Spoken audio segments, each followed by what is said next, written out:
Welcome to Road America, part of the Expel Grand Prix weekend. It is time for Radical Cup North America. First of 3 races on this weekend. This Friday special, going to be 40 minutes timed distance. Safety car on pit lane, ready to start these Radical Cup cars up on the false grid. Tom Drewer, this is going to be an exciting race. Cloud cover here, a little bit cooler track conditions, very similar to the third and final test session that we had yesterday here at America's National Park of Speed.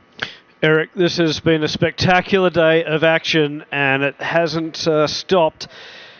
We are going to have a wonderful race ahead of us here, the Radical Cup North America program. Spectacular in the practice session, spectacular with qualifying. We have 4 classes that are about to take part in this one. Elkhart Lake, Road America, in the Midwest. A historic circuit, a fantastic layout. Turn 1, ultra quick. Turn 3, setting up this long straight down into turn 5. We've seen the Grasscrete at the exit of turn 6 and 7 play a role. Down through turn 8 and into the carousel, an extremely grueling long sweeper that actually descends into what is called the back straightaway, but of course the famous kink. Sets you up for a huge run down into Canada Corner, and then rising up through a high-speed set of S's into the final corner, which is turn 14. 4 miles long, this race circuit. Yeah, elevation changes throughout. You'll kind of see here on the front straightaway how that decline in elevation from the start-finish line, realistically the highest point of the race course, down towards turn 1 where you've got a little bit of an undulation under braking, then downhill almost all the way to the Sargento Bridge. You go back uphill just slightly at that bridge and then crest the hill and then come all the way back down to that very tight turn 5 braking section here at Road America. So this braking session, this is going to be ample passing opportunity. We see a lot of battles with not only our gold but platinum drivers as well. Well, we'll take you through this big pack, and off the pole, it's Steve Jenks for Group A Racing. He returns to the championship in a big way with the outright pole and pole in the platinum class. Alongside him, Chip Romer for One Motorsports. On the second row of the grid, it's Robert Rossi, our points leader. Just pipped Wayne Williams, who of course is our reigning platinum champion. On the third row of the grid, it's David Albon, who will start from 5th. And from 6th, it was our pole sitter in the Pro 1500 class, Jack Yang for Valor Racing. In 7th on the grid is Luke Kendall. And then Jonas Axpo, Dave Tweedley follows him with Matt Romer. Look out for Matt as he tries to charge hard through those Pro 1500 cars. Valen Venkatesh is another one to look out for in Pro 1500. Scott Wagner should be one to look for in the Platinum class as he makes amends for a qualifying session that he would rather forget. And then from the next row, it's Mike Anzaldi, who did a tremendous job putting it on pole in the gold class ahead of the points leader and the reigning world champion for Radical Gold, Chris Hoon. Josh Holtz is next. He'll start alongside Sam McDougall, both of those drivers kicking themselves a little bit after their qualifying performance. We then move to Dennis Kelly and Mike D'Ambrose, who put it on pole. The old fox with plenty of tricks left up his sleeve. He out-qualified his son, who will start from the next row of the grid. So it's Mike D'Ambrose Jr. alongside him. And it was 2 DD Autosports who start 19th and 20th, Lucien Pancia, Ross Wolf. From 21st, it's Dave Mason. And as we mentioned, Mike D'Ambrose Jr., second in the Pro 1340 class. From 23rd on the grid, Nico Balkazoon, the young gun, one of the youngest stars in the field. He'll start alongside his father, Omar Balkazoon, making his first appearance in the championship.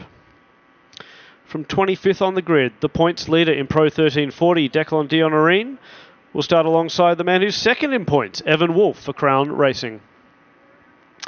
And then it's another father and son duo, Avery Ziegler, starting from 27th. Alongside him, his father, Aaron Ziegler for Team Stradale. Ryan George rounds out 29 cars starting race number 1 here. And Ryan George, a new campaigner for the championship. Plenty of fresh faces, plenty of old faces too. Dave Tweedley, one of those, starts from 9th. And talking to Dave before the race, he's raced at Road America for something like 10 times, Eric. And just loves coming to this neck of the woods as we ride on board with Chip Romer, who shares the front row of the grid with Steve Jenks.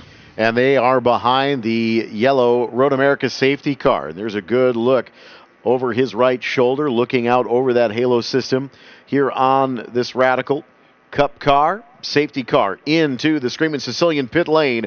Field starts to form up 2 by 2 as they rise the hill here on the Road America straightaway underneath the NTT Data Bridge. Will come to the attention of the starter, and the green flag is out. Radical Cup North America Race 1 is underway at America's National Park of Speed. And Jack Yang popped very, very early. It'll be interesting to see what Charlie Kimball thinks of that. You can see the front runners in the Platinum class breaking away side by side in turn 1, and that's a tremendous start for Robert Rossi, who's now taken over second position a little bit further back, and they're coming into shot now. It's the front runners in Pro 1500, and it's Jonas Axbo who leads the points and leads this race. Where's he come from? Boy, that's a great battle back there. They are still not settled back about mid-pack. They're still 2 and 3 abreast as they head underneath the Sargento Bridge towards turn 5. Another passing opportunity on the outside. Chip Romer is kind of mired back to that third spot now. Robert Rossi defending into turn 5. Further back, there's hip and shoulder. There's plenty of action from the Pro 1500s, the Gold Class, and Pro 1340. It's all for play here in this opening race at Road America. And Axbo's getting held up a little bit. Dave Tweedley's through. Behind him, the pole man, Jack Yang. There we have looking was one of the, that was Evan Wolf, was it? And there's plenty of chatter on the radio because there has certainly been some calls from the teams about potential jump starts. And Steve Jenks right now, that Group A Radical New York entry out front, setting the pace here in that 86 machine. They had a little bit of an off in one of the test sessions, actually one of the practice sessions this morning, in fact. But that car coming together and jumping out to the early lead here with Rossi and Chip Romer. Kind of in that, settling into that third spot with our onboard. But as they're coming through Thunder Valley here again, this is the right, left, and then up the hill, crest, turn right. And then come back downhill to the apex entry to turn 14. Of course, you see the restart line there right at the Firestone sign, but that restart line also is, in all intents and purposes, making sure that that field is 2 by 2 by then. Mike D'Ambrose has had a reasonable start. He is in the lead, converting his pole from Pro 1340, but he's in a huge amount of traffic. He's in the thick of all sorts of cars, and now Chris Hoon, who had got a cracking start over Mike Anzaldi, who had the pole in the Gold Class, finds himself with Mike Anzaldi just behind. So things again heating up between all of the classes as Steve Jenks continues to lead this motor race. Down through the Marine sweep, back towards turn 5, into that heavy braking zone. Into turn 5, your leader, Chip Romer, shades to the inside of Rossi, will duck back in the line astern for 1st through 5th now as they work their way up the hill underneath the Corvette Bridge. Yeah, Jenks has actually pulled an amazing gap over Robert Rossi, Chip Romer in 3rd, and Wayne Williams. So whilst Rossi duked it out, Steve Jenks with a tremendous amount of clean air, and that's a lovely feeling as a driver, to look in your mirrors and know you can just focus forward, focus on hitting your marks, and not have to worry about attack from behind. Our fastest category is the Platinum category. You'll notice the bright yellow, fluorescent yellow wing end plates for the Platinum category cars. First 6 positions in the motor race, all platinum category cars. Then you'll see the red wing end plates. Those are the Pro 1500s. Blue is our gold category, and then, of course, green, our Pro 1340 category. So those are the wing end plates for identification purposes as these cars circulate the racetrack. Good motion here for 4th and 5th place in that battle between Williams and Albin. Albin having a look, but doesn't make it stick. Wayne Williams has a mirrorful. Hopefully we're going to pick up that battle in Pro 1500 too, because I have a feeling that's pretty fierce in its own right. Jonas Axbo leading from Jack Yang, Luke Kendall. So Valor, who took out the pole, has been relegated. The team that has been on top for just about every session, if my memory serves correctly, relegated to 2nd place when it counts in the race. Axbo, your leader for that Cameron Racing team, the number 32 machines, currently 7th place overall, quite a bit behind the Williams-Albin battle for 4th and 5th on the racetrack. Dave Tweedley, the Rhino Racing 65, currently in the 6th spot overall, but now Rossi starting to gap Chip Romer here a bit for that 2nd place as well. So the battle kind of de-intensifying here as we circulate into the first about 5 minutes of the motor race. 35 minutes left to go here in this 40-minute tussle. Drivers just finding their feet in these opening laps. Perhaps the setup of the car, meaning that the Hankook rubber coming on strong. And now they're just getting in their groove. Chris Hoon ahead of Mike Anzaldi. Again, that's been a swap. Chris Hoon in the lead of the gold class. And Jonas Axbo using all the exit and the grasscrete. So we've had a small spin or a moment in turn 1. It is now clear. Had a few cars go wide at the turn 5 exit as well. Slightly into the runoff area and back up the rumble strips on the exit of 5 a few moments ago, about mid-pack. But your leader's now working the backside of the race course. Yeah, so Scott Wagner in car 80 is in the mix of these front runners in the Pro 1500 class. He's sort of the cat amongst the pigeons, if you will, with that higher horsepower platinum class car, the SR10, in the mix with all of the front runners in the SR3 1500cc cars with the red on the rear wing. And we can see here that that having to defend is Sam McDougall, who does not want an out-of-class car. That is Mike Anzaldi between him and the next competitor. So Josh Holtz has been trying to gain on the back of Sam McDougall, and now has Mike Anzaldi between them. Anzaldi in the Williams sort of circa 1990, well, what was that, 1996 Williams F1 livery.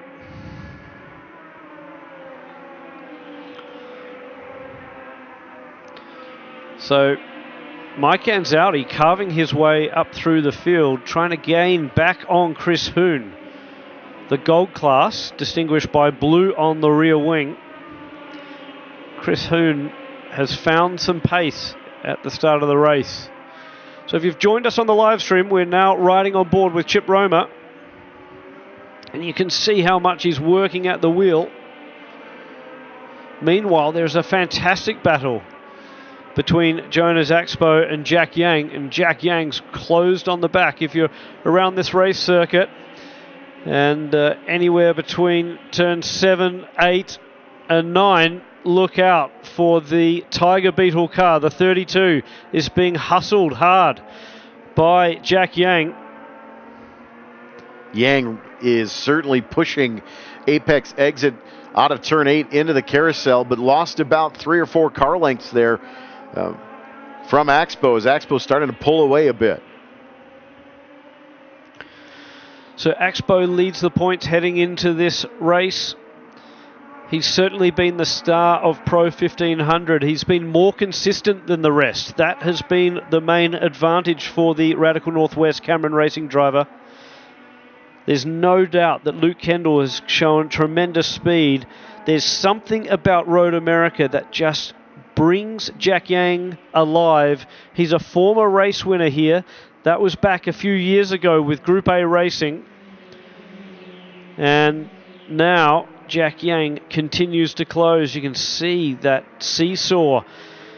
A small gain on the entry to the final corner. Jack Yang trying to get a slipstream on the back of the 32 of Jonas Axpo. They head down into turn one. Some fantastic shots of the drones. You can see how absolutely packed the crowd is in here at Road America. Fantastic atmosphere. And Scott Wagner is going to play a role in this one too. Scott Wagner closing in on the duo that lead Pro 1500. Jonas Axpo, his best friend is going to be Wagner at this point, trying to fill the mirrors of Yang up to just try to get him off his gearbox at this point as that battle continues underneath the Sargento Bridge towards turn 5.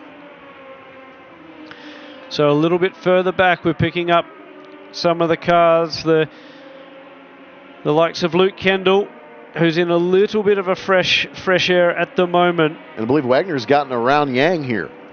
Matt Roma looks to be closing on Luke Kendall as well. Yeah, so Wagner is through. That gives Axpo a slight reprieve. But as you can see, Luke Kendall in the other Valor Racing car is getting his own pressure. And that is the Michelob Ultra car of Matt Roma closing in. Roma a little ragged that time. Roma a little bit inconsistent in the line, kind of losing a little bit of that momentum on the corner exit there. But Axpo now has his mirrors full of Wagner in that curb strike entry. Yang and Kendall also battling here as well. Then it's Chris Hoon, then Valen Venkatesh, Mike Anzaldi, Sam McDougall, Josh Holtz, Ross Wolf, one of the newcomers for this weekend, doing a tremendous job for DD Autosports.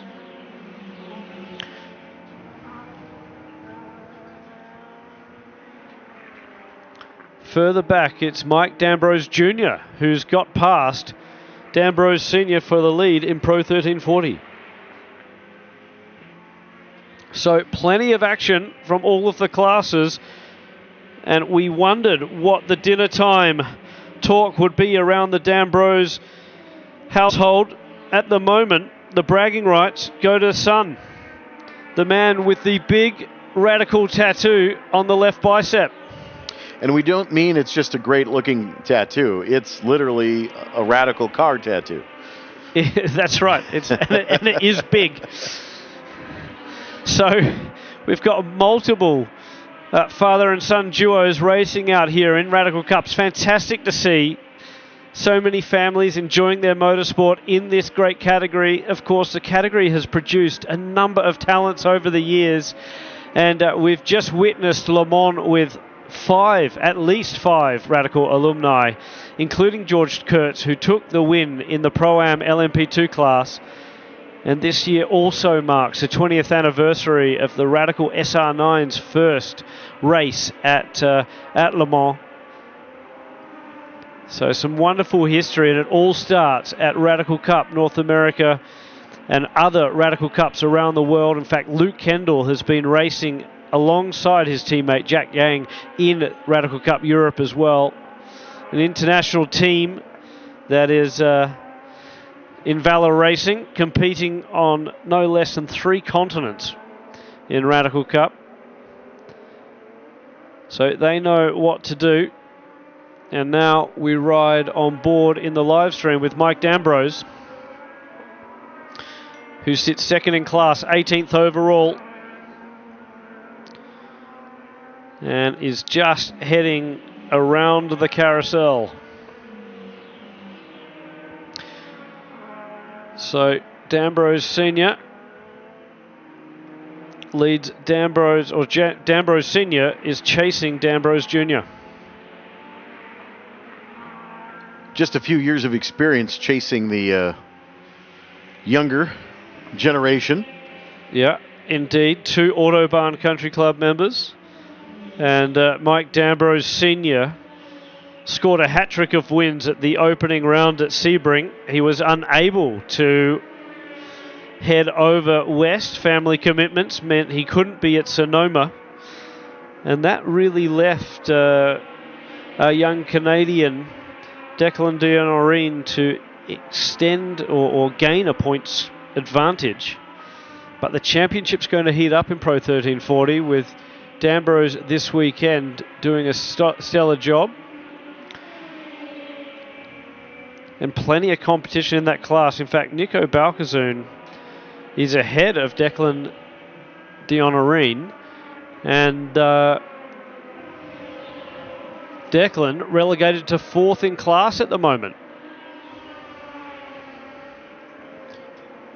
And so if you're looking at the Pro 1340, after Dionorine in the 4th spot, Wolf, Ziegler, George, and Ziegler, Team Stradale, and it looks like the 29 machine, the 14 machine, Ziegler for Team Stradale, that team has stopped. So that car has gone a lap down and likely has retired to the side of the road.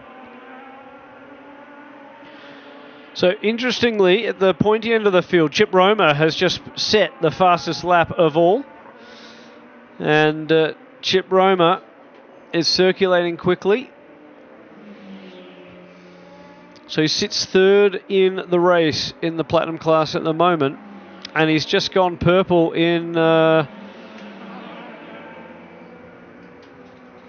fact, it's David Albon who's just gone purple in Sector 1. So the guys trying to claw their way back to Steve Jenks.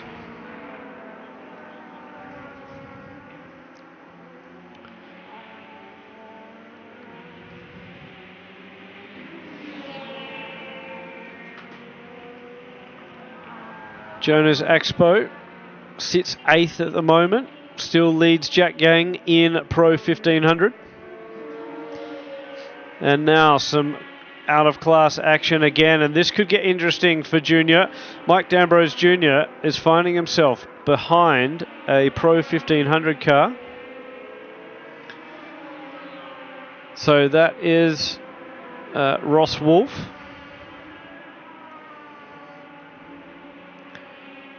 And that has allowed his father to claw his way on the back of that machine.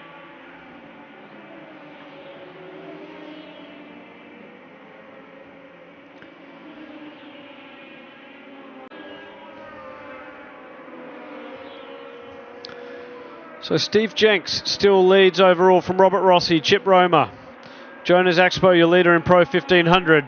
The gold class, Chris Hoon has relegated Mike Anzaldi, the pole sitter, to 2nd place.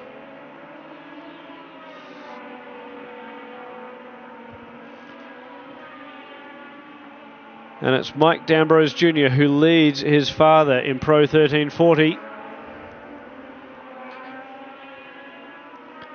Eric, just things calming down a little bit at the moment. Well, I think this is also race number 1 of the weekend. We have a little bit different track conditions at the moment. Cloud cover starting to build a little bit. We are anticipating some showers overnight, but track seemingly cooling down a bit here. So a little bit more grip, a little bit more smarts, knowing that this is the first of 3 races for the weekend. Everybody kind of comfortable where they need to be at the moment, and certainly expecting to race a few more times yet today. Absolutely, and of course they'll have to put in a lap at some point in this race because the fastest laps of this race will set the grid for tomorrow's race. A long wait, but a well-earned break for the Radical Cup drivers. They have had 4 sessions today. So Sam McDougall's just ahead of Mike D'Ambrose, and who's back ahead of his son. And Sam McDougall just not finding the pace at the moment.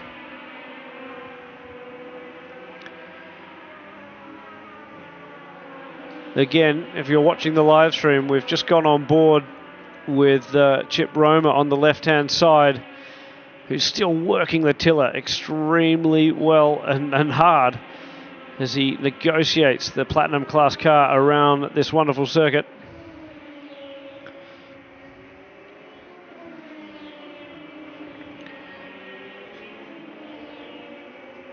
Chip Roma sits third behind Steve Jenks, Robert Rossi, Wayne Williams, the reigning champ, fourth in class, David Albon, Dave Tweedley. Both of those guys have made their way through. Scott Wagner has too. And we're picking up. Certainly no track limits here this weekend for Radical Cup, and using as much of the paved road as possible, including some of the runoff areas in the turn one there. Yeah, so we're just picking up the likes of Josh Holtz and Ross Wolf, Sam McDougall. Wonderful shots from the drone, again showing just how many folks are out here on Friday evening. And it seems like with every time you look away and look back, there's more motorhomes that are lining the circuit. Certainly been a lot of campers coming in yesterday and then into today as well. And that camping area inside Hurry Down certainly filling up quickly as well. Would anticipate a few more campers arriving tonight and into tomorrow as well. So as we just mentioned, drivers starting, and teams no doubt, starting to think about lap times. And now Steve Jenks has just put in a fast one, a 2:05.8. So significantly faster than everyone else in the Platinum class. In fact, Robert Rossi, who's second on the roads, lapping, 2 seconds slower, would you believe, at the moment. So Steve Jenks wants the pole position, wants his success to continue tomorrow afternoon as well.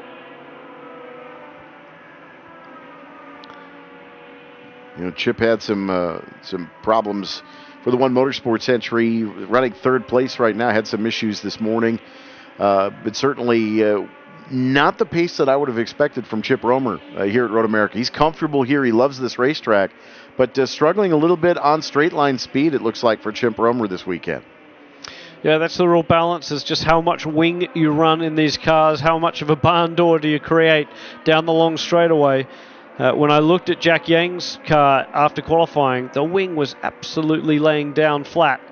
And so Jack Yang comfortable hanging on to it. But typically the Platinum class cars can carry a bit more downforce and need it. So a heavier car means that they just need a little bit more grip to go through the long corners like the carousel, some of the high-speed sweepers as well. And that is our race leader, carving his way up through the pack. The 86 of Steve Jenks heads down into turn one. Steve Jenks for Group A Racing has been away from Radical Cup competition. He's a former champ in this class. He knows how to wheel a Radical SR10 with 430 brake horsepower. There was our leader, just coming through, Jonas Axpo in Pro 1500. About 2 minutes past halfway. 18 minutes remaining out of this 40-minute timed race here on the way to turn 5. And there you can see he gets a little happy on the brakes into turn 5. Just a little bit of a moment just prior to turn in.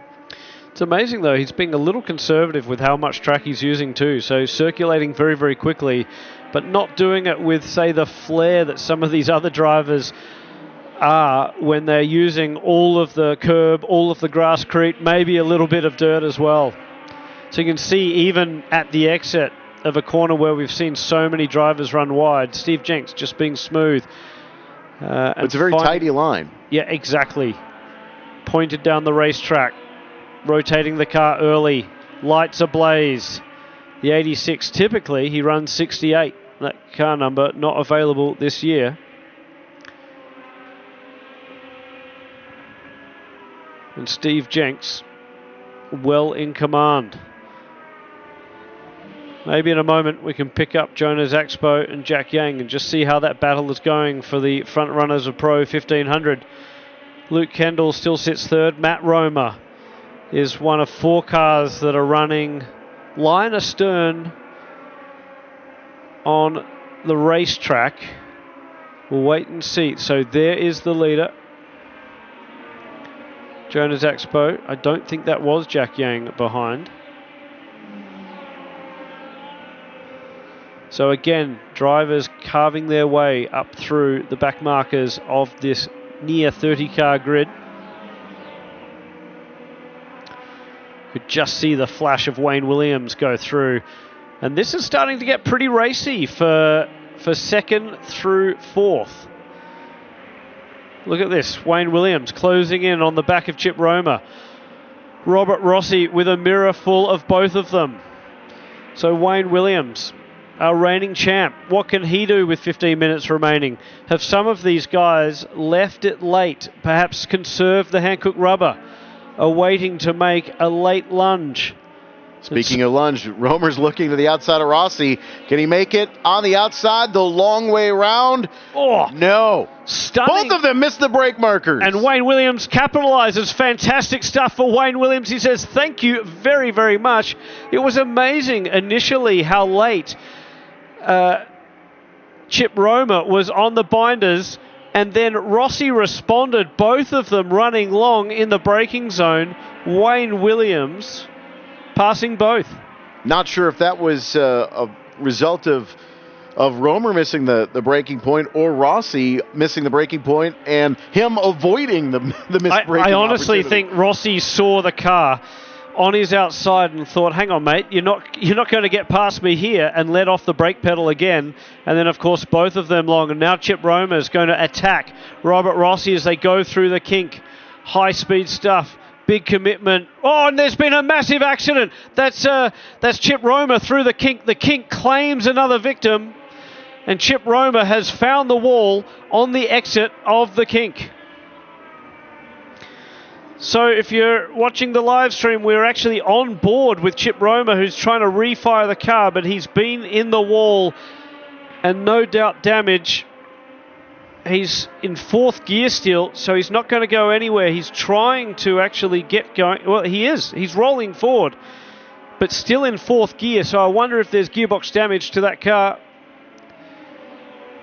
Chip Romer in the wall. The full course caution flag flies with 14 minutes remaining.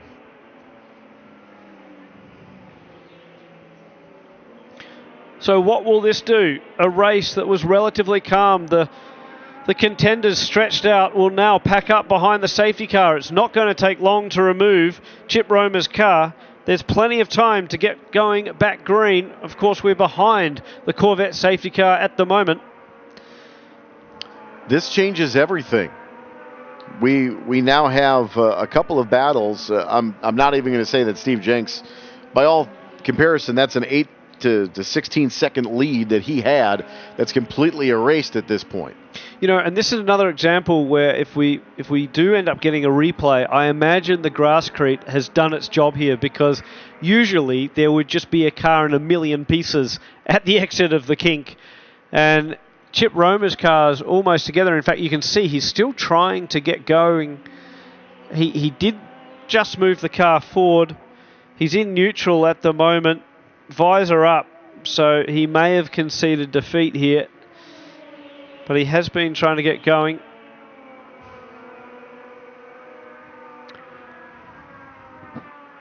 So behind Steve Jenks, who's been doing it easy, a big moment. First, it was Robert Rossi who had Chip Romer lunging down the outside of turn 5. Rossi responding, them both running wide. Wayne Williams capitalizing to move into second place, and then trying to make amends for tumbling down the order. Chip Romer aggressively chasing Rossi through the kink, likely losing a bit of downforce on the front of that car, running wide and having a massive moment. It's certainly easy to do, and it looks like he's driving away. I don't know if he made contact with anything. Well, again, I think the Grasscrete's done the job. It looked like he certainly looped it around and maybe kind of careened off the wall a little bit, but I don't really see a lot of damage, and he's making considerable speed if we're looking at the onboard camera going down into Canada Corner. So it looks like he's relatively up to speed. He may have gotten very lucky and not hit anything down there, which is unheard of. He's going to full throttle, so there's no issues. He's probably just testing out the car at the moment, making sure everything is A-OK. Of course, we're under safety car conditions. Now, what does this do for Jonas Axbo, who had a lead over Jack Yank? He'll line up, line astern. Matt Romer's there too. Chip Romer's come to pit lane. Probably a wise, probably needs a change of underwear, if nothing else, after that one. That would definitely have been a Code Brown moment for sure. And it looks like he's going to go to the paddock area here. So is that, it's not, actually, I think that's someone else. It's not Chip. No, it's not Chip. Chip. So Chip is still circulating. I believe this might be the replay. Yep, this is the replay. Ah, okay, sorry. So there we are. So he did make some pretty hard contact with that right front.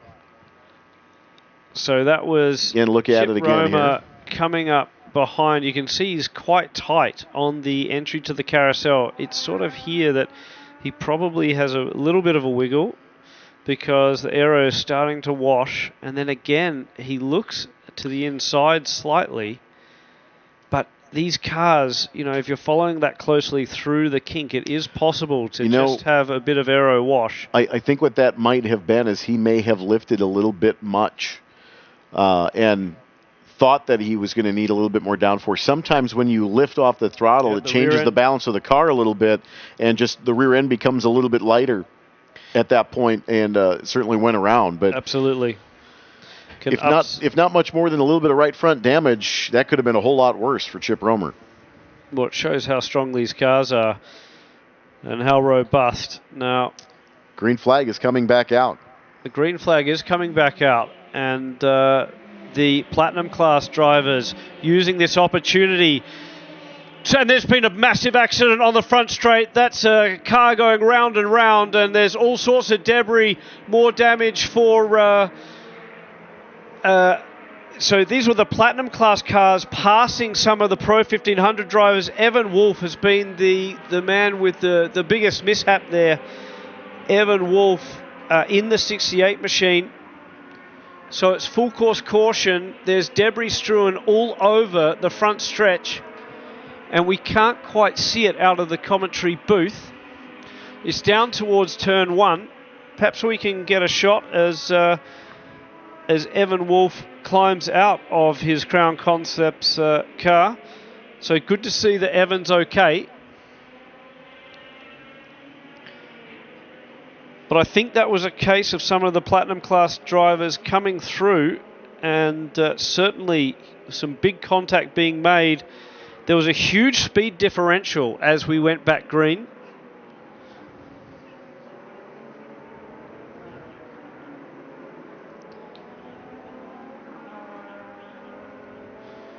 So we can see the damage now from the drone shot.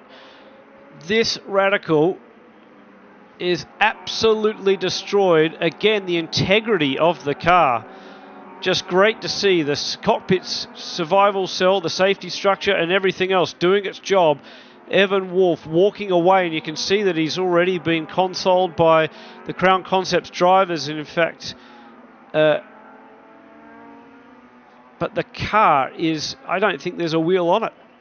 No, it definitely looks like we had some fairly significant wheel separation from that vehicle. That, of course, is just slightly down from the original victory lane here at Road America, but it looks like the contact was likely turned dead stick left, likely made some contact with the left rear and got turned to the left. Yeah, so we can see a nose into the wall, some big divots out of the grass as well. It looks like a piece of side pod just before it as well. And again, want to reiterate, he is out of the car already and walked across pit lane.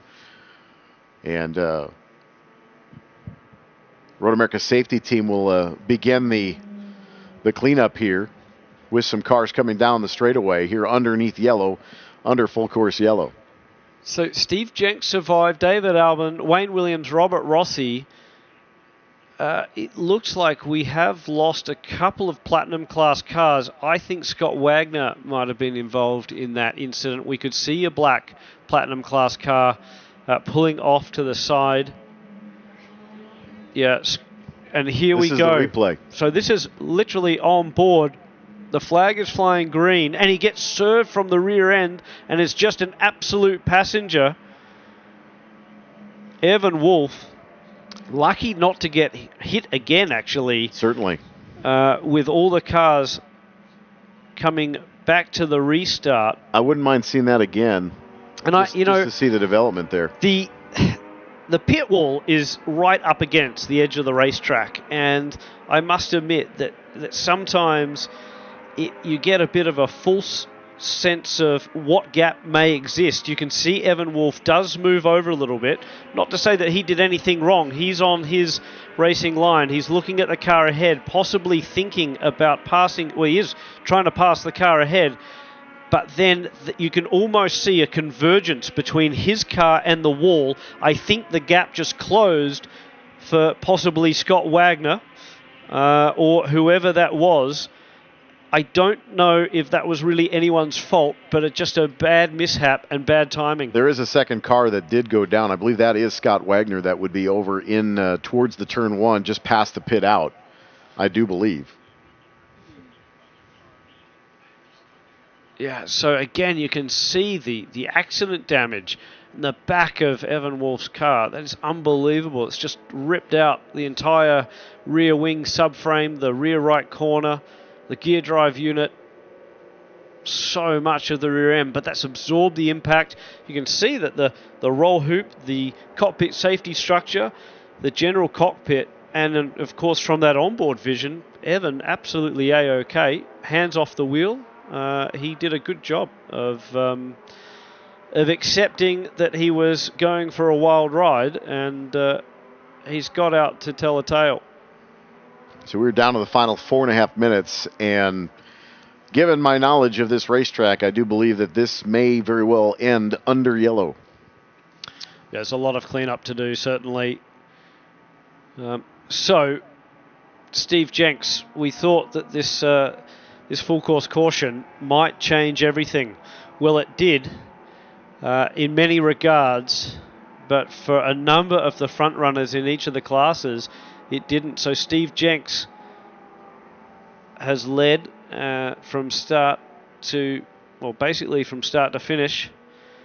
David Albon sits second, Wayne Williams third. Jonas Axpo. Now, interestingly, in all of that commotion, we have had a big change in the Pro 1500 runners. So Josh Holtz has elevated to second in class, Sam McDougall third, Jack Yang relegated to fourth. So Jack was sitting second when that chaos ensued. Jonas Axpo managed to get through okay. He's still in the lead.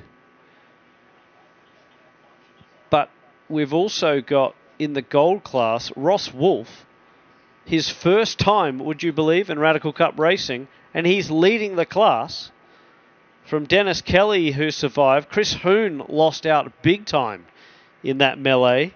Mike Anzaldi behind him. Ross Wolf could come away with a win in his debut race.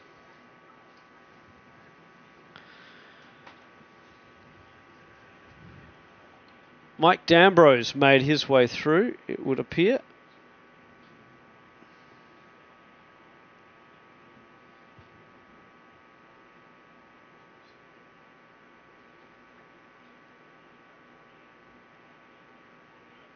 Safety cars coming through turn 14. And not sure if they're going to bring them through pit lane or if they'll stay on the front stretch here. About a 75% track blockage on the front stretch, and they will bring them all the way to the right-hand side. They'll stay on course and move to the right of the incident on the main straightaway. Obviously, clearance from the turn one, the second car of Wagner, we believe. But let's take a look at...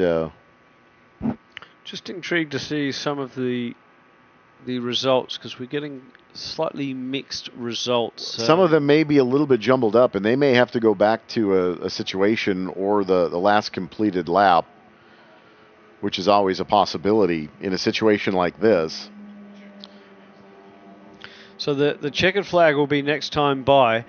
Just looking, we've got Mike D'Ambrose sitting in 8th overall.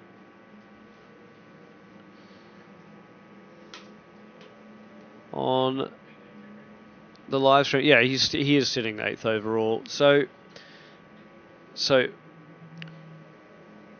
Mike D'Ambrose Jr. fell back through. Mike D'Ambrose Sr. managed to make his way all the way up to 8th overall when that chaos occurred.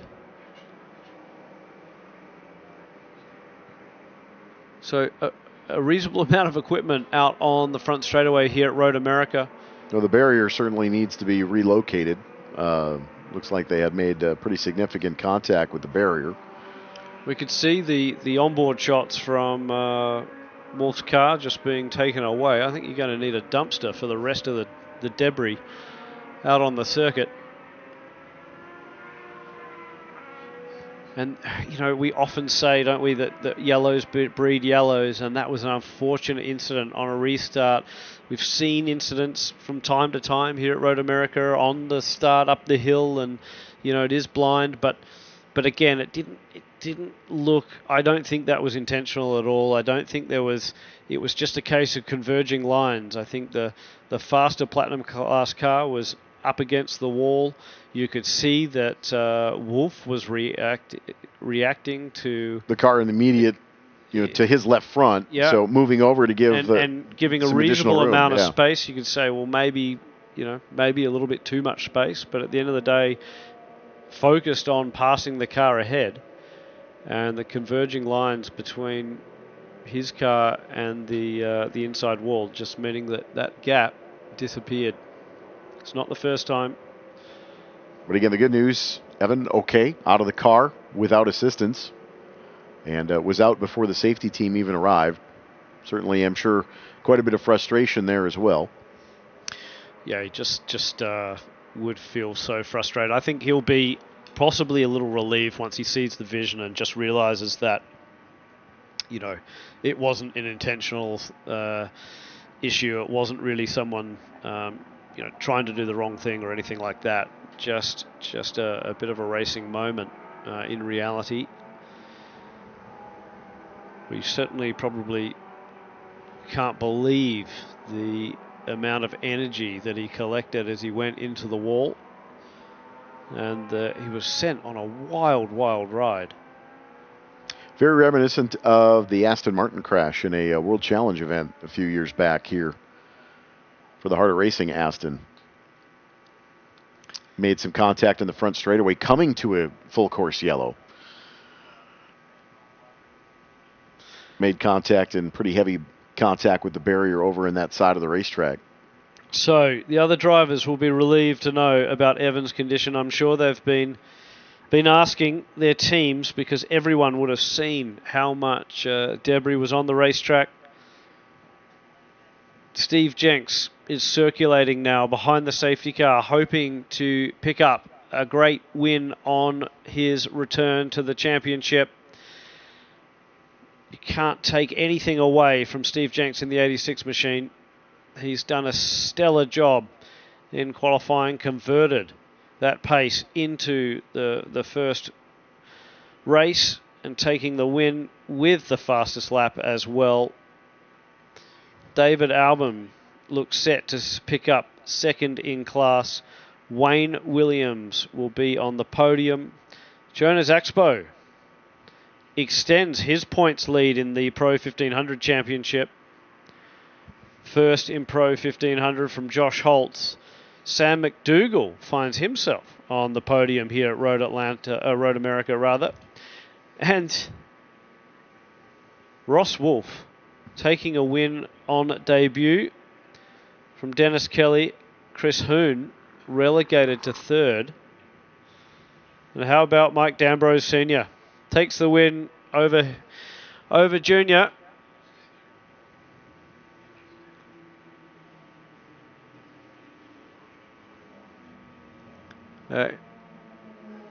And it's Nico Balkazoon who's shown third in Pro 1340. So congratulations to young Nico.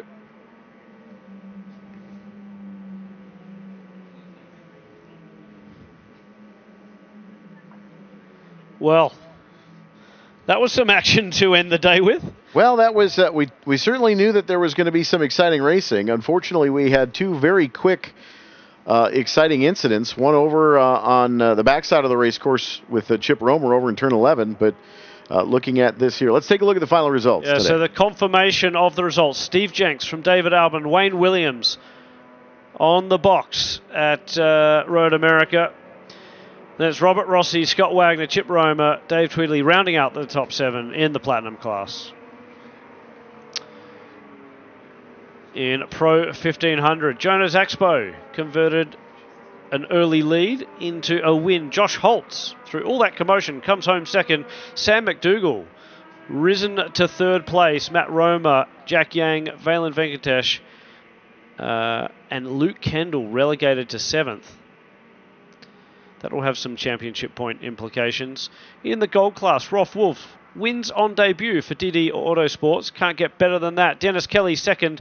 Chris Hoon third, adding to his points tally. Mike Anzaldi fourth. Mike will be looking to come back with a vengeance tomorrow. Omar Balkazoon with 5th. David Mason and Lucien Pancia rounds out the top 7. Then in Pro 1340, it's Mike D'Ambrose Sr. from Junior. And then one of our youngest superstars in the field, Nico Balkazoon, taking out 3rd place from Declan Dionorine. Avery Ziegler coming up to 5th place. Ryan George surviving in 6th. Evan Wolf still classified in 7th. And Aaron Ziegler, who bowed out relatively early there. So that wraps up race 1 of the Radical Cup North America Series here from Road America. Certainly not the anticipated result that we expected, but it was certainly an entertaining race from start to finish.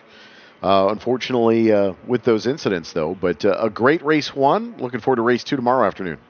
Plenty of work for those teams to do overnight here at Road America. Of course, we'll be back with more action of the Radical Cup North America Series from Road America tomorrow afternoon, and then after the IndyCar race on Sunday for that final race with the mandatory pit stop.